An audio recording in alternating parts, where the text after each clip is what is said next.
শিক্ষায় যদি কোনো জাতির মেরুদণ্ড হয় তাহলে কেন সেই মেরুদণ্ডকে ভেঙে দেওয়া হচ্ছে, কেন তাকে দাঁড়াতে দেওয়া হচ্ছে না, কেন তাকে এভাবে নির্বিচারে হত্যা করা হচ্ছে, এটা আসলে আমার জাতির কাছে প্রশ্ন।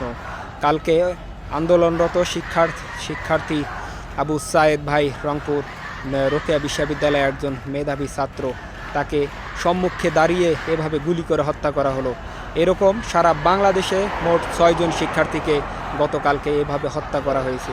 এবং বাংলাদেশের রাজনীতি কোথায় গিয়ে দাঁড়িয়েছে আসলে এটা অনেক বড় ভাবার বিষয়। যেই কাজ প্রশাসনের করা দরকার সেই কাজ ছাত্রলীগ দিয়ে করানো হচ্ছে।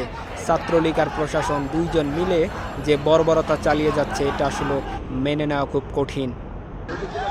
আমি চাইবো বাংলাদেশে আন্দোলনরত যত শিক্ষার্থী আছে শক্ত স্থানে দাঁড়িয়ে থাকুন, নিজের অধিকার আদায় করে ঘরে ফিরুন। আমার ভাইয়ের রক্ত বৃথা যেতে দিব না।